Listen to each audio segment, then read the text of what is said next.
Whether you're a self-taught musician, have a teacher, or you're already a professional, this show is meant to help you with knowledge, mindset, craft, and strategies to improve your overall musicianship so that you can become the best musician you can be, regardless of your goals. Welcome to Musicianship Mastery.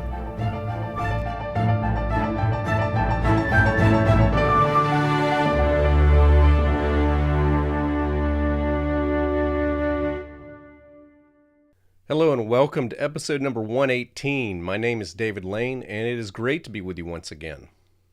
For today's episode, we're talking about something that is all for musicians of various skill levels.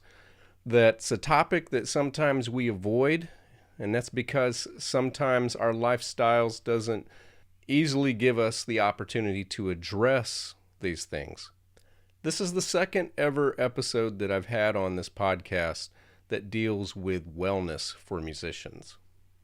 A little over a year ago, I had Angela McCuston on my podcast, and we talked about injury prevention and quite a bit more about physical fitness for musicians. Today, we're going to be talking about mindfulness, as well as some other simple things you can do for wellness. We talk a little bit about physical fitness, and I'll go ahead and tell you what we don't talk about in case, it's something that you wanted to hear or something you wanted to avoid in this conversation. We don't really talk much about meditation. It gets mentioned, but it's not spelled out as anything that you have to do specifically by that name. The mindfulness that we talk about is a little bit more generic, a little bit easier to apply. And we also don't use terms like yoga.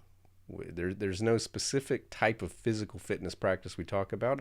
Real simple, actionable steps that my guest talks about that will help you counteract with what, let's be honest, is a kind of a sedentary lifestyle. I know some of you practice regularly standing up, but most of us sit down as musicians, and we sit down a lot. And unless you play something like the bagpipes, you probably regularly practice indoors. So you don't get the benefits of going outside and being out in nature. And if you are, like I tend to be, if I'm not correcting myself, busy with no downtime, then you're not giving your chance to check in with your mindfulness. And if you play your instrument in a certain position all the time, you probably have imbalances. You probably have areas you need to address as far as strength and flexibility. So we talk about all of that and quite a bit more. So my guest today is Lisa Joy Glassman. She's based out of South Florida. She is a musician's performance coach and a dynamic movement expert. And her business is Active Potential. She works with performing artists and music industry staff in person and online to help them alleviate pain, optimize performance, and increase career longevity and satisfaction. So we talk quite a bit, so let's go ahead and get to it. Here's my conversation with Lisa Joy Glassman.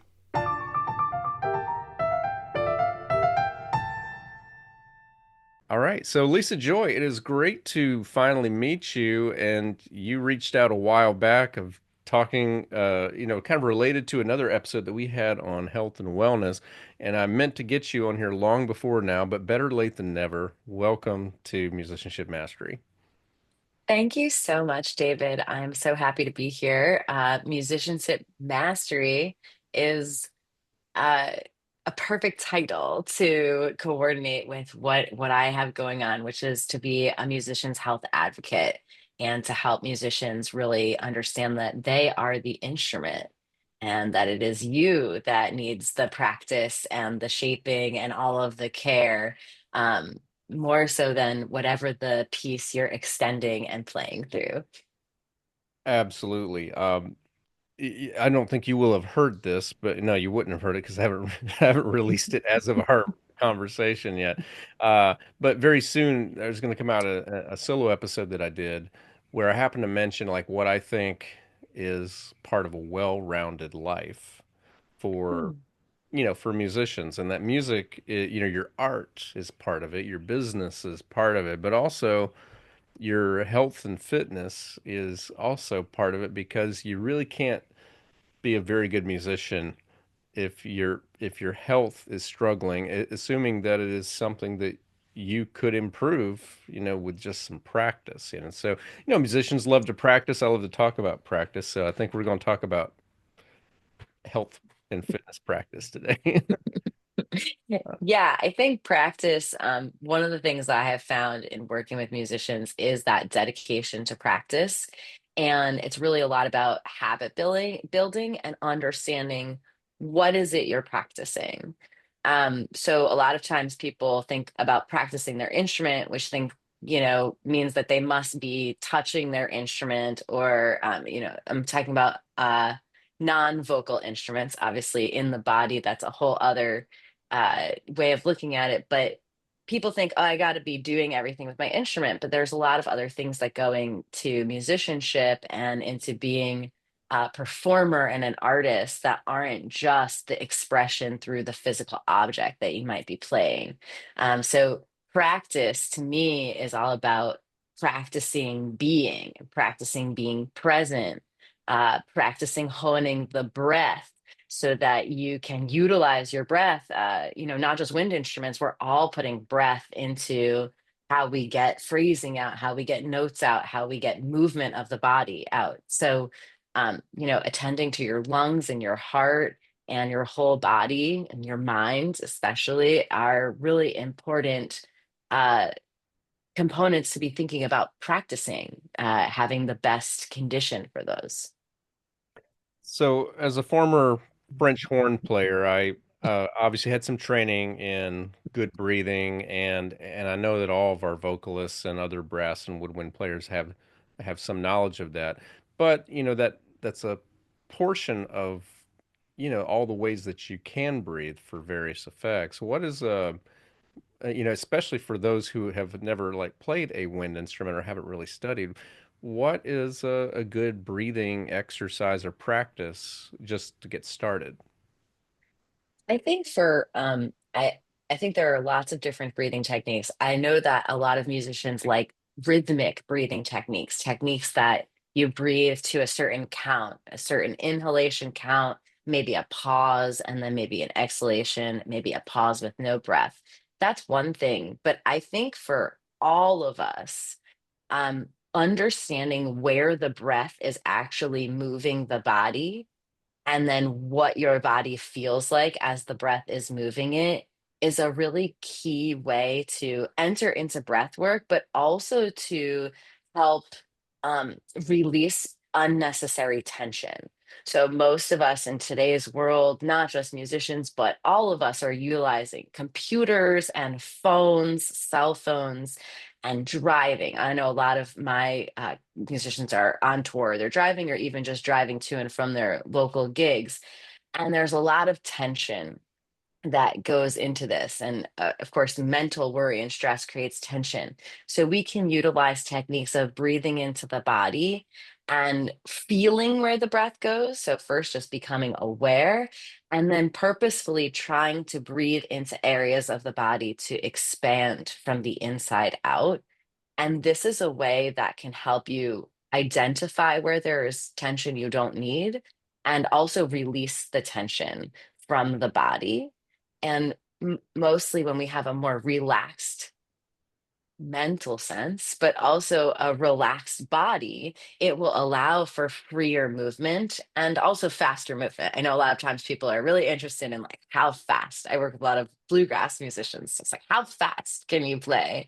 But in classical as well, there's lots of fast things. And when you have extra tension in the body, even down into the extremities, that will prevent you from being able to have a smooth experience through any speed of playing. And so I use breath techniques like even putting your hands on your body and trying to breathe into where your hand is. Maybe going to the low ribs and seeing can you expand there, putting the hands on the abdomen or leaning into the ground and feeling your body move against the ground or against the back of a chair so you can teach your body how to experience the full capacity or fuller capacity of the lungs, and then notice what's going on in your body and use that information to then help release it. That's very helpful. breathing is such a powerful, simple antidote to a lot of things. Like, I've heard multiple people say if you are feeling anxiety, I'm not saying that necessarily like if you're having a panic attack. I don't, I don't know if that's fully enough, but like if you're just having general anxiety, simple, slow, deliberate breathing. For what I've heard this before. I've heard 4-4-8, like four, inhale for 4, hold your breath for 4, and then exhale for 8, and then just repeat that a few times. And I've actually found that helps for hiccups too. By the way, it's like if you have hiccups, just slow, don't rush it, but just slow breathing, inhale, slow exhale really helped with that. But I had a moment though. It's funny as you uh, sometimes musicians aren't aware of their breathing if it's not directly involved with their instrument. So even in spite of my French horn background, I noticed, um, I guess it was a few times in a row when I was acting as a conductor for a few musicals where it's like 2.5 hours of work standing up and conducting. And I just felt exhausted after each performance in a way that I never do when I'm sitting down at the piano, and I couldn't figure out why. And then I finally just kind of checked in with my body one time and I realized I was holding my breath while I was conducting. It's like and then I was only breathing when the body said you need to breathe now instead of allowing myself to relax into a normal exhale and inhale. And so the next time as soon as I was aware of that and I started conducting, I I slowed down and made sure that I was aware of the breathing, and everything was great after that. That's awesome. I glad that you shared that because slowing down is usually the thing we don't think of doing when we're in whatever it is, an anxiety spike, or like for instance, you were in the middle of work, you were working, you were conducting. So it's not often the thing that we think about. But just like anything else, really, this is about practice. So if you practice the experience of slowing down and then you have a the many realizations that come from slowing down, and there are always so many every time, even just a little bit of tension release or that you're holding your breath or whatever it is, then you kind of teach your brain, right? You're not kind of, you're teaching your brain, this is something I can do when I feel this. Right. So the more times you do it, and I think I just listened to an episode about frequency. Mhm. Um, the more times you do it, the more it becomes the regular habit. So for me, I work with people on creating what I call a minimum daily practice or a minimum daily requirement. And that always starts with just intentional breathing, not even necessarily slow or fast, really just to be intentional about doing what you're doing in the moment. And I think that for musicians and for music, this is so key because if you're not paying attention, you can miss it, right? Or it doesn't quite come out the way that you intended. So just practicing being present with the breath and needing both presence and the breath in order to, perform at the moment really all ties together and starts to affect, again, without ever picking up the instrument, you, like it affects you and your readiness to play. Right. And I think that's a good time for us to segue. So, you're talking about presence, you're talking about breath, and that kind of leads us to the next thing, which is mindfulness. And I'm listening to an audiobook right now. It's all about mindful meditation. It's a like 30th anniversary of a classic one called Wherever You Go, There You Are. I don't know if I you've don't heard of know. that one. Um, but it's kind of funny that I laughed at one thing. He's talking about practice, and he says, "Don't feel the need to go on social media and tell everybody about how you're doing meditations. Because take that energy that you have to go tell people about meditation, and then just go do meditation instead." So I thought that was pretty funny. And his 30th anniversary. So because especially in the age of like social media, is like we have this urge to go broadcast, um, instead of doing the things. We want to talk about the things. We don't always want to do the things. And let just what are your thoughts on mindfulness and thinking about practice? What are some ways that we can do to engage in that more often? Yeah, I think one is creating habits is certainly part of it. So, creating this is what I do, leading up, and then, okay, I have to do what I say I'm going to do. So I have to actually be present to do it. Um, but in terms of mindfulness and when it comes to practice and performance, I think that the things that I run into the most are people's problems or challenges that arise when they're not being mindful in what they're doing. So, unfortunately, a lot of times people start practicing these things because it's a result of a pain that has led them to have to pay attention. And I think across the board, musicians are notorious for ignoring pain, which is that mindlessness. I don't know. It's like almost ignoring being mindful in a way. There's some woven emotional components there, but ignoring what you experience when you notice it, right? Having a practice of noticing and then ignoring it, and then continuing to act in a way that's harmful, um, can really deter you from your goals. So I'm not sure exactly how to say this, but um, if your goal is to play X or to get better at this or to prepare for a performance or to be, professional or whatever it is that is your goal, and you're ignoring what's actually happening in the present, which potentially is that you have pain or that you're having like law of diminishing returns, like this is actually getting worse before it gets better, whether that's a piece of music or something going on in your body, then you're not actually in a position to reach whatever that goal is. You're acting as your own adversary in that instance. And so mindfulness paired together with do no harm type actions, really, I think is the key to like reaching a goal. Mindfulness and just paying attention, from a life standpoint, we're here to observe and be in our lives is more than enough. And I work with people on that level also, just how to understand that, like, what is enough.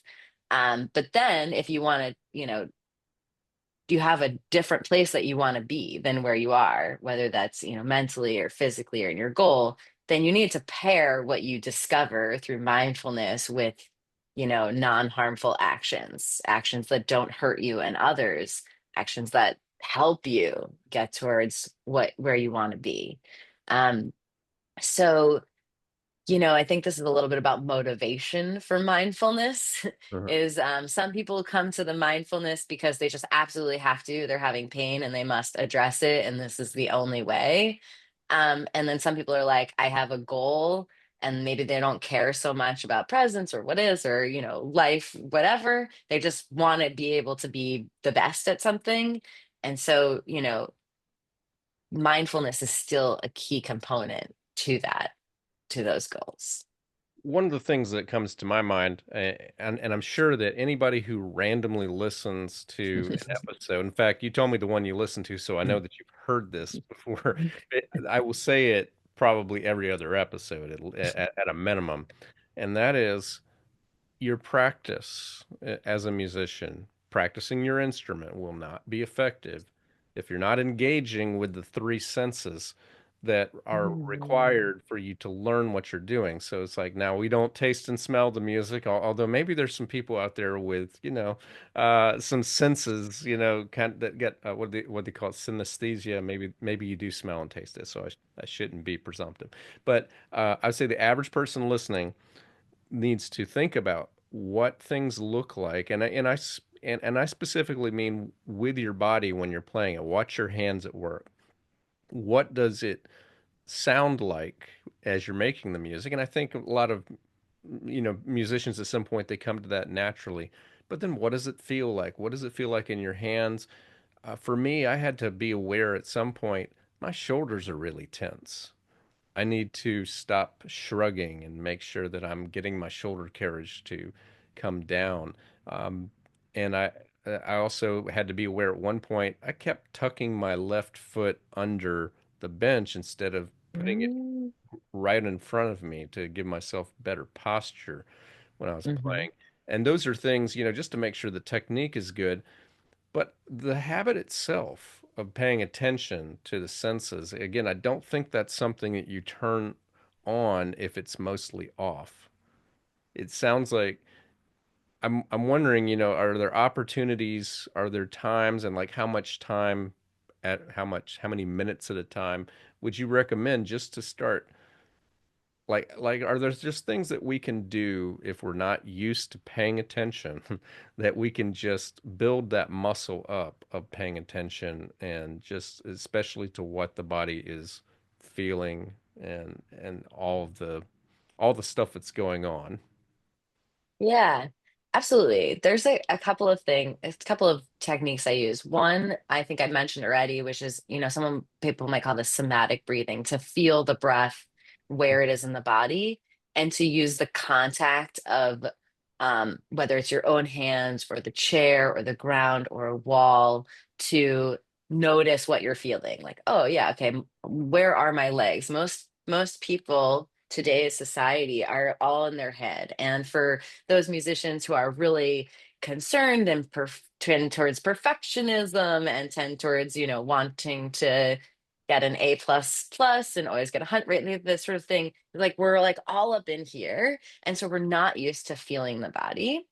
Um, I think that self massage techniques are really key for understanding and learning how to feel your own body. I also am a massage therapist, so I recommend that people go get body work because the experience of somebody touching you can help you understand what that part of your body is and does and feels like in a way that you might not have experienced. That might not always be accessible to everyone, but your own hands on your own body surely are. So, especially for people who play instruments with their fingers and their hands, like doing different techniques, even just simple, like trying to touch every single inch and every crevice and every part of your body.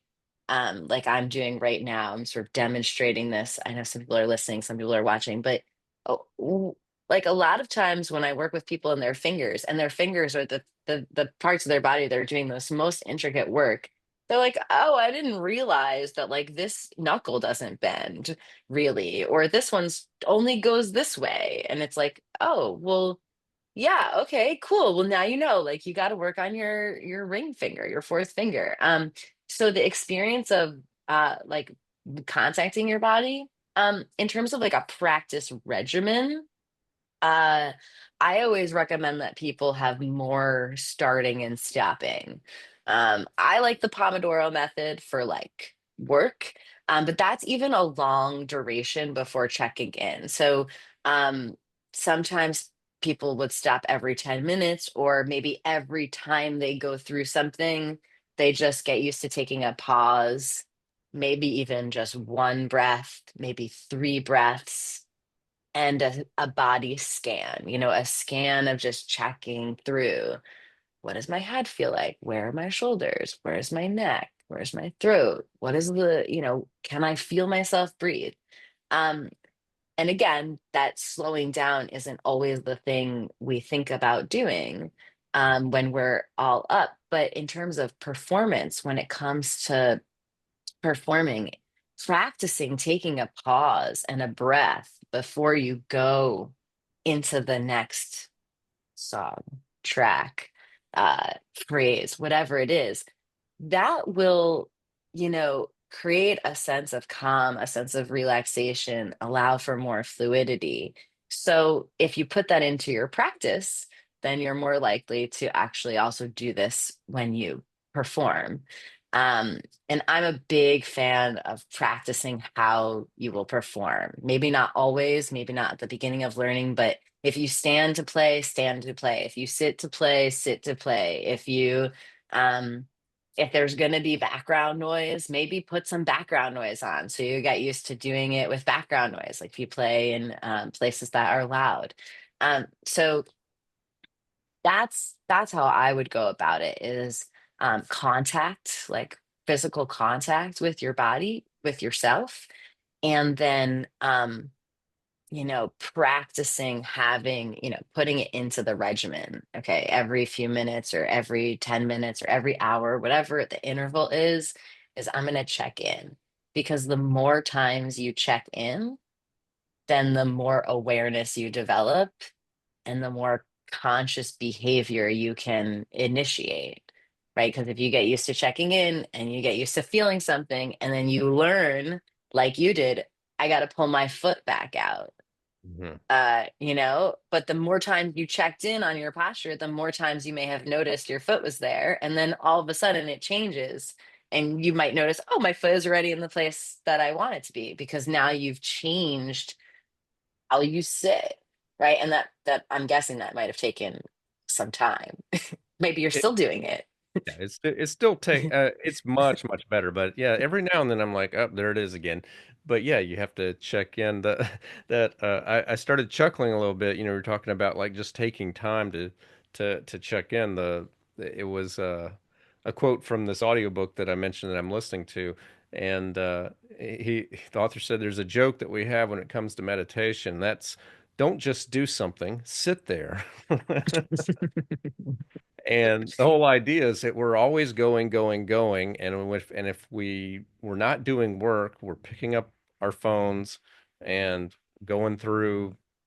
It's like we keep our mind or body engaged every waking moment, and so it's a good practice to just stop everything for if it's going to send you into a panic to do this, I'd say like 30 seconds, just stop everything and just br focus on your breathing. Just check in. How do things feel in my body? And then we'll get that up to a minute, then get that up to 2 minutes, whatever it is that you can spare, I would think would be a good practice. But yeah, I think before you can do that, you have to stop doing everything else all the time, I think. Yeah, and that's where a practice comes in of having a meditation or a sitting practice or a breathing practice. I recommend if you can get it to be the beginning of your day, then it can set the tone for the day sooner. Mhm. But anywhere that you could put it in, like some people really need it at night so that they can sleep, right? So if you're getting it for sleep, then you're setting yourself up, right?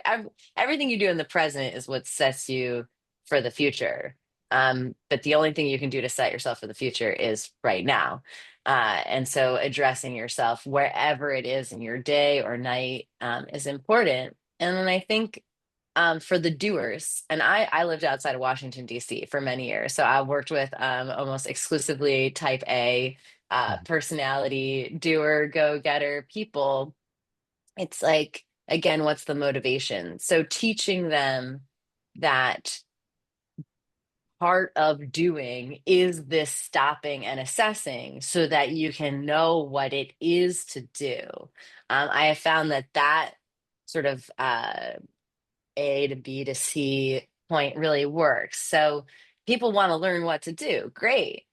No matter what it is that I teach someone to do, before we actually do the action, it's always preceded by this action of a breath and an assessment of your posture, because the posture that you're building and the posture that you're in are an important component to the action that you want to take, whether that's to move your shoulder this way or do something with your finger, do something with your wrist, whether it's, a stretch or a muscle activation or both, um, then it's all still preceded by the breath. And I realized this very early on. I became a personal trainer many years ago, and that was my entry point into the health and wellness field.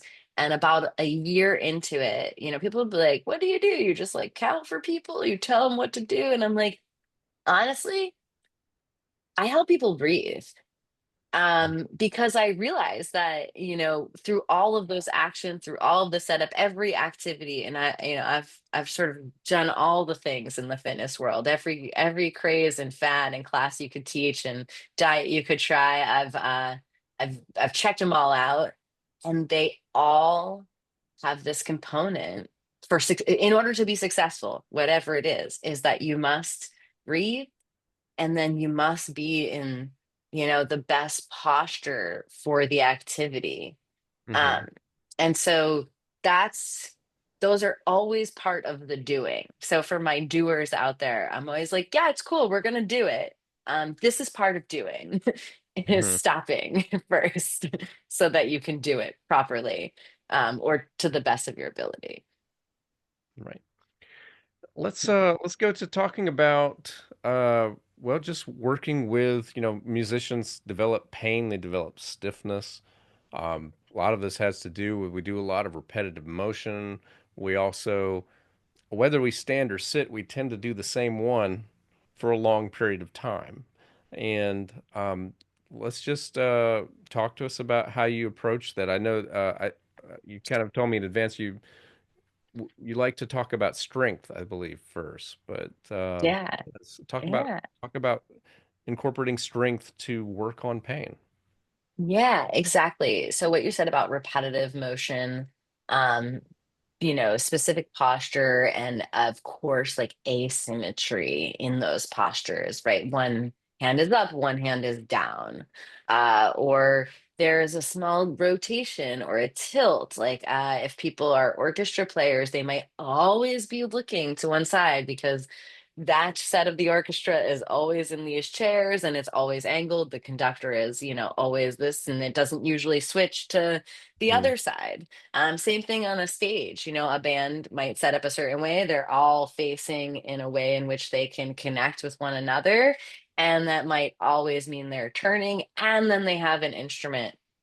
So, um, what I do is I will usually assess people in sort of static regular postures, just standing, just sitting, just lying down, reaching forward, reaching up, that sort of thing. And then, we'll take their instrument, we'll put the instrument on their body or in front of them and look at how their body is in their playing posture, and then get into sort of the dynamic nature of that, right? Because now we don't actually do too much in our lives that's static. We're always even just making small adjustments in our face and our head and our eyes, and we don't realize that when we change our eye direction, that internally the structures around the spine, the muscles that hold up the spine and case the body and hold our frame, there are small micro movements and adjustments that are happening there.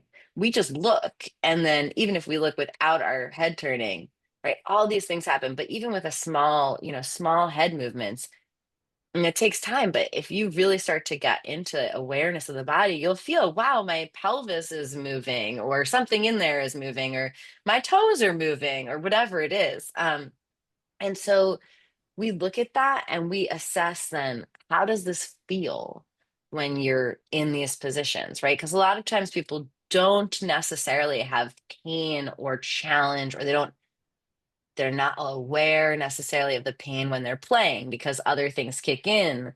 The excitement, the nervous system kicks on, your adrenaline is going, but it's afterwards. It's at night when you're lying in bed that things hurt, or when you're sitting and driving, or you're on your way to or from, you're very stiff. So I like to split it apart and look at what a person's doing when they're doing their craft, and then what can be done. Is there anything to be done there? I always cut, and I often will not necessarily adjust for in motion playing. I will look at all the rest of your lifetime, all of the rest of your positioning, all of the rest of when you're not playing, because again, all those things kick in for performance, right? And my goal is for you to be in the moment, to be present. You want to be present to play.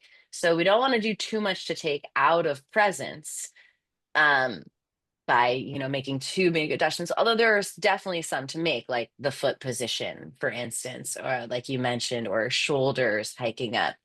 But I like to look at what can we do outside of playing to help build strength in the opposing muscles. So most of us are using more muscles going on in the front here, and then we have back tension and tightness, and it's because our back is actually overstretched. It's Mm. not because, and those knots that you get in your back, or those tense areas, it's because your back is just trying to bring you back into neutral, Right. and it can't, because you're like, nah, I'm holding the French horn, or I'm busy, I'm driving the car, I'm holding my phone really close to my hands. And so all of this is always tight.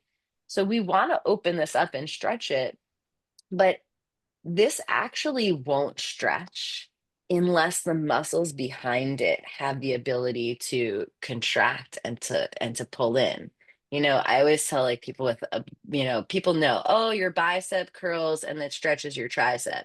And when you squeeze your tricep and open your elbow, you stretch your bicep. A lot of people know that, but they don't know how it applies to like every single movement and action in the body. And even here, as I do this, there's so much more going on. There's my fingers, the curl of my wrist, the change of my neck, the turn of my head, like for instance, a violin or viola.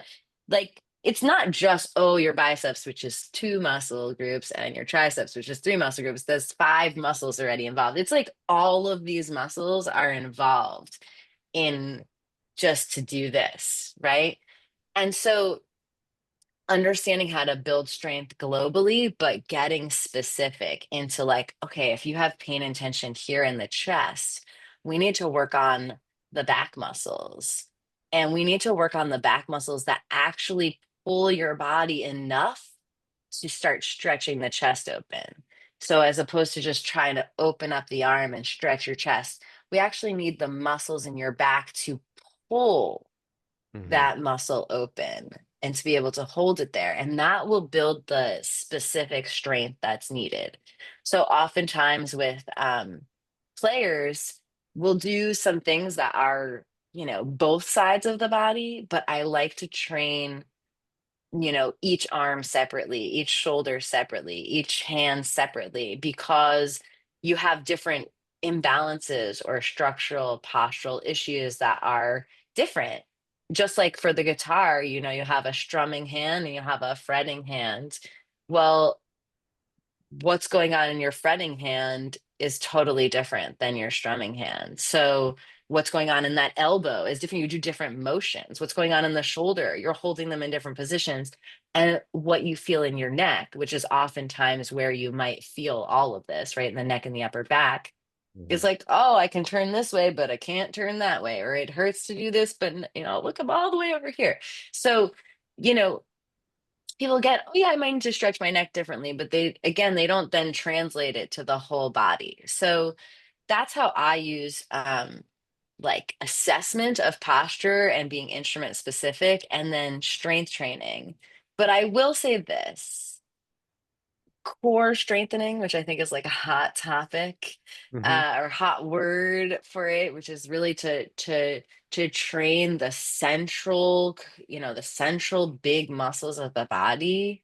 Hmm. That will definitely help with all of it, and Hmm. and strengthening your muscles that help you breathe Hmm. will also help.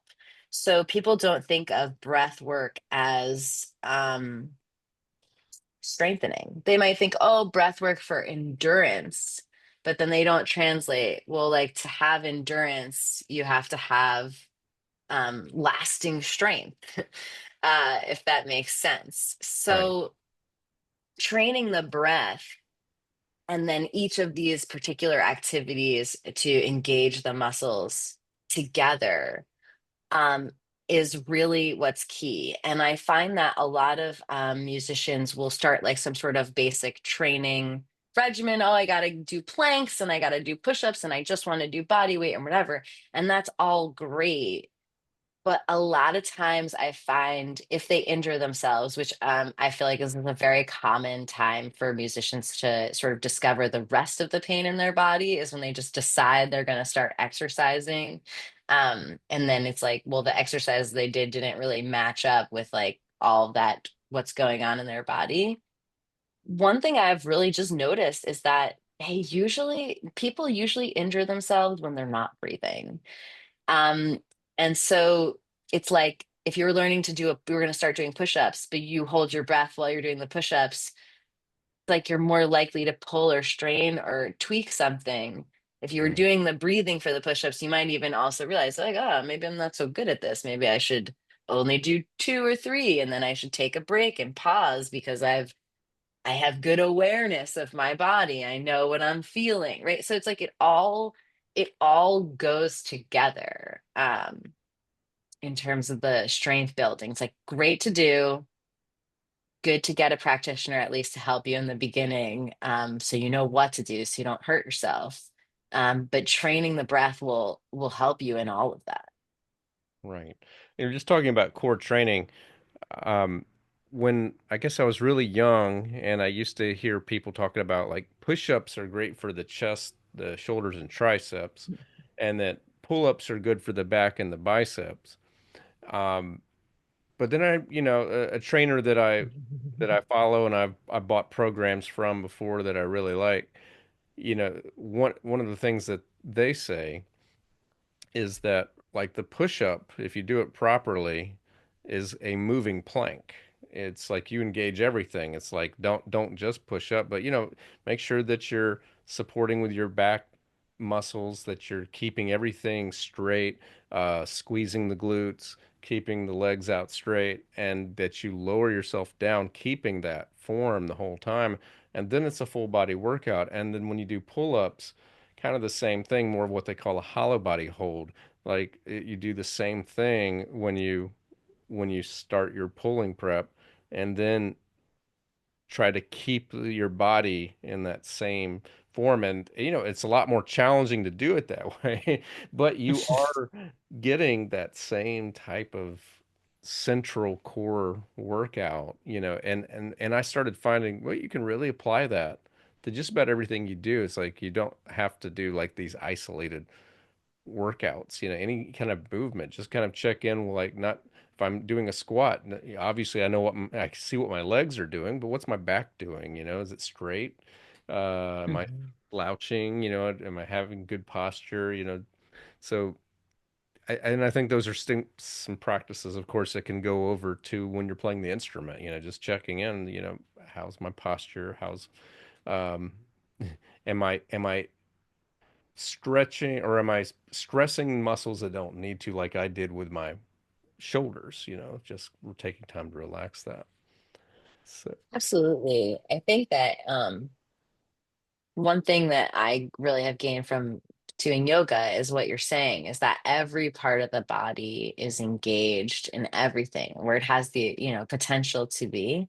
mhm, And I think what you mentioned about push-ups and pull-ups, a lot of times people hurt their lower backs right. when they go to do these things. And it's like, well, a lot of lower back issue comes from abdominal weakness or just like globally, like core strength weakness, glute weakness, hip flexor, you know, atrophy from sitting a lot. And so it's not so much that the push up or the pull up, I mean, that was the trigger. But it really, again, it just showed the person what was already going on.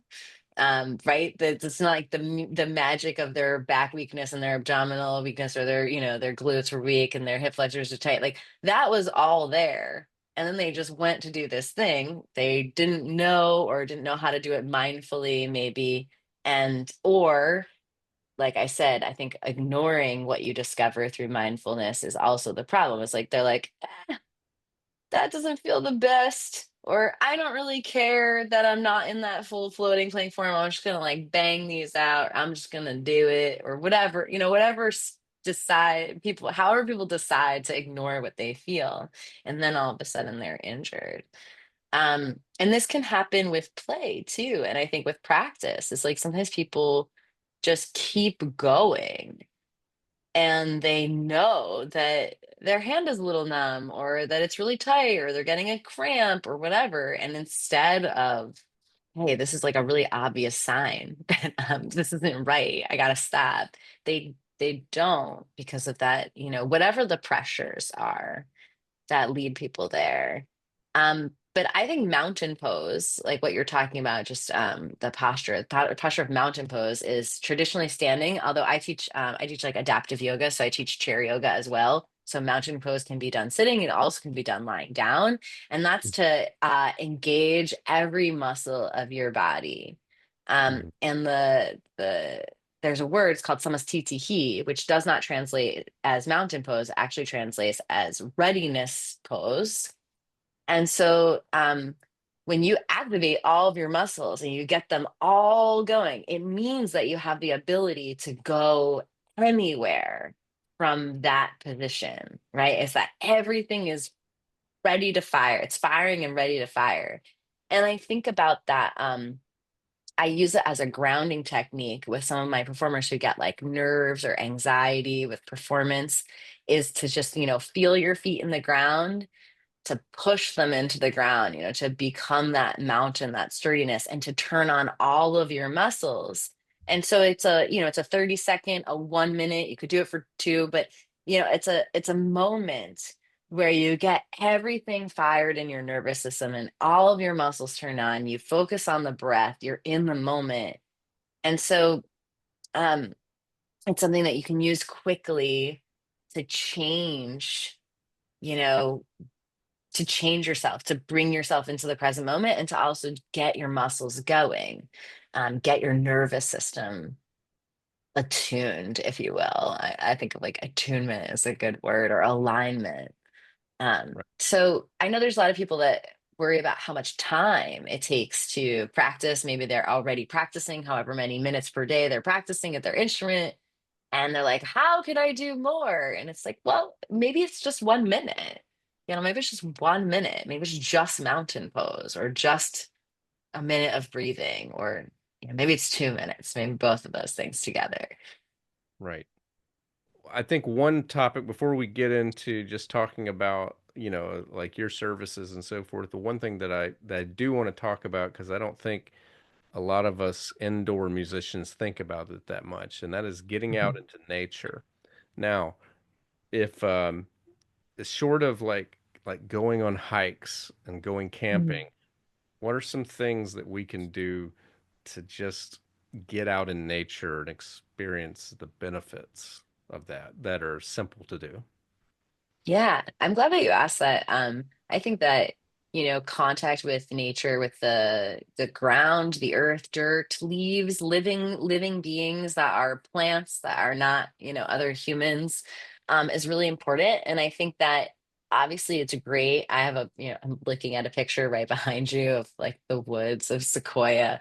Right. It's wonderful to get out in nature, go for a hike, go for a walk. I know some artists that have a practice of doing that, even if it's on the weekend or whatever. But I think one thing that we can do that can happen in cities as well, because I think you're mentioning indoor playing musicians, but also like people who don't live in the country where you walk outside and the nature is abundant, Mhm. is to literally touch plants. I've been accused of being a tree hugger for sure, and I will actually physically hug trees sometimes, but I think that there is um, this amazing experience of going and touching plants, touching dirt. If you're willing to take your feet, shoes off and put your feet in the ground, if it's weather appropriate and that feels good, that's great because our feet are separated from our natural world. We're not actually, by putting shoes on and then building the concrete and materials we've put to be our ground. We've like lost literally physical touch with the world and the earth, but we can get it through other parts of our body. And we could go deep into like hands, feet, and ears, right? Like reflexology and acupuncture and like sort of the different systems of the body. But we can experience so much of the world like through the sensation of touch. So I think one thing that you can do is if there's, even if there's a little flower bed or a tree at the corner or whatever it is just go out and actually physically make contact with something that's alive that isn't human, that is, plant, that is earth, that is rooted, and then use that same practice of mindfulness or of just stopping and slowing down. So most people be like, why would you touch a tree? I'm like, well, actually, if you put your hand on a tree and you stop for a minute, you can feel the movement that's going on inside a tree. You can feel the movement of water that transmits up and down the tree. You can become aware with the aliveness of the tree and realize that there's this like universal experience that we're all living in this world together. Can really help reduce like anxiety, mind clutter, tension, sort of loss of touch of the present moment and reality to just be with the earth. If you can like sit on the ground, touch the grass, get your feet in, roll around in it, sure, that's great. But maybe there's a flower, you want to touch the flower, you want to feel its petals, feel the leaf, know that it's alive. Um, I think that can really really help. And then from a listening, we talked about like the feeling and experiencing the body or experiencing life through and music through, your sight, your listening, your touch. When we go outside, there are a lot of noises. Even Mm. in a cityscape, there are lots of different sounds that you can hear. So I have a meditative practice that I sometimes do, which is to pause and to try to account for, or maybe even count how many different sounds can you hear in this Mhm. space. And so I find that that's another practice that someone can do. And when you tune into that, you get to hear a lot more sounds than maybe what you noticed. You can almost always hear birds chattering away. Maybe you wouldn't have noticed that even if there's trucks going by or planes going overhead. But even with that, just to get in touch with the outside world and to experience that you're a part of it, even though our lives are very self-centric, that you're a part of this and that there's all of this amazingness going on um, outside, and that you can hear it, you can see it, you can touch it, and you can smell it. Maybe you can taste it, depends on how adventurous you are. Um, but to to do that, and I think for musicians that listening skill is just also just a little bit extra, right? It's hearing all the parts of the fabric of what is going on in this performance of life as it's happening. Right.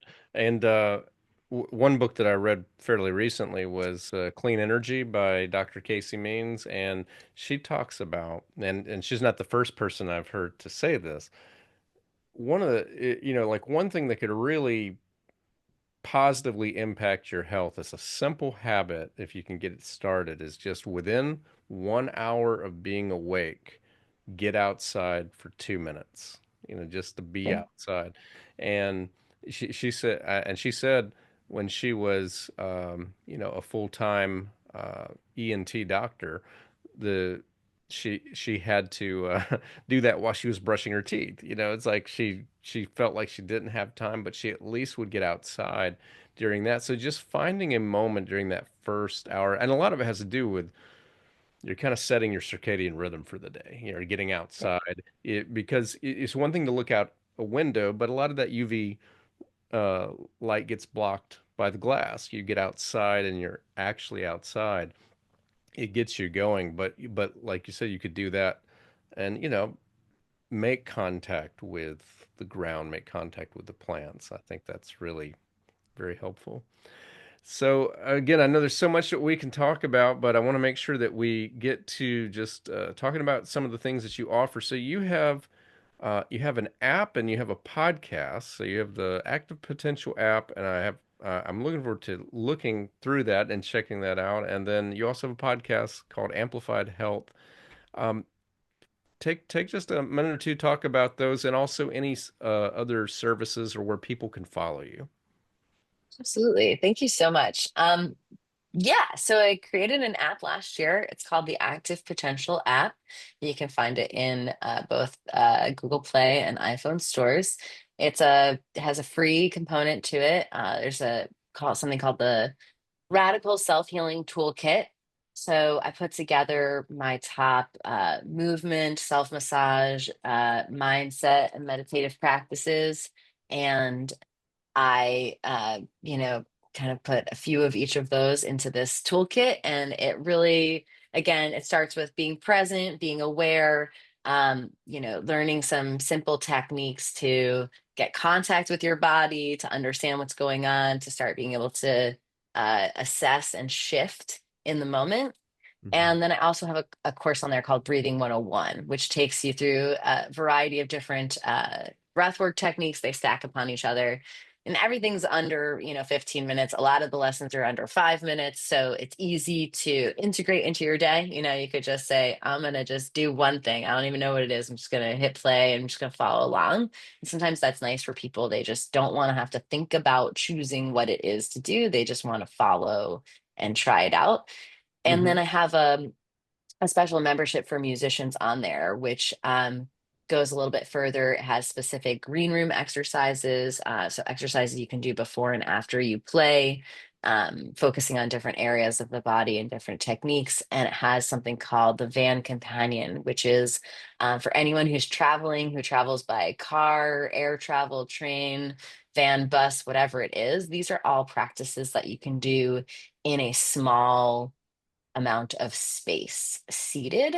So if you were, let's say, on an airplane, these are things that you could do appropriately in an airplane instead of just like scrolling your phone. Maybe you're doing these things, and that's prepping you so that when you get to the place and then you get to the gig and then whatever, you're not just tired from travel and worn out, but you've actually utilized your travel time to the best of your ability. Stuff about sleeping in a bunk and even being the driver. So that's what I've gotten there. And then some other programs for musicians. I do coach one-on-one. I have a program called the Presence in Action program. So if people go to activepotential.com, they can find information and book a call with me and we'll chat and see what's going on. See if I can help you there. And I'm launching a podcast. So it's excited to be on your podcast here. It's called Amplified Healing. It's a musician's health advocacy podcast. So it'll be a mix of interviews and practical techniques. So some of the things that I spoke about will actually um, come from working one on one with people in the interviews, and then we'll share a technique, and those will go onto the app as well. So that's launching this summer. So I've been putting that into practice and doing interviews. And I just, wanted a way to share this information freely and for people to have access to it and to really just try to lift up our overall health. I think music is inherently healing. The presence it demands and commands for the listener and the player is something that helps us all. It unifies us all. It helps us understand the truth and power of the moment. And I think that having more people creating, writing, listening, making, playing music is better. And it's better for our world. And that's why put together these different modes, talking, listening, in person, out of person, online. So I wanted to have different ways for people to connect. Absolutely. And where on social media can people find you? Oh, yes. I am on Facebook and Instagram. I'm at Active Potential on Instagram. There's an Active Potential page on Facebook. I also have a personal page. I've really have a blend over. I know we're talking about personal and business Right. and separation and togetherness. And mine is pretty all combined. So you can find me there. I'm Lisa Joy Glassman. And I've dabbled in YouTube, so there's a bunch of videos up there. If that's where you love to get your video content, that also exists. And then we have the app. So the idea was to create a nice social media experience where you can learn and comes to your phone, and it doesn't have all the Right. fun advertisements of the rest of social media. Exactly. Well, again, there's more that we could talk about, but I think this is a good start for many musicians to think about, just presence, mindfulness, and just getting started with just some practices with strength and getting out in nature. I think that's a good start for a lot of people just to try to get more wellness, more health involved. So, thank you so much for talking to us about this today. Yeah, thank you so much, David. And I really appreciate the conversation. It was great.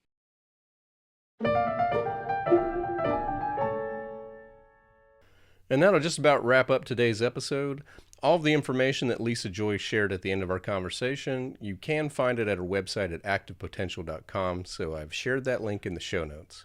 If you have any thoughts or questions after listening to this episode, you can do so with your own voice by going to speakpipe.com/musician toolkit. Or you can go to my website at davidlanemusic.com, send me a message, and I'll be happy to get back to you as soon as I can. If you enjoyed this on YouTube, I'd be grateful if you'd click the like and subscribe button if you haven't already.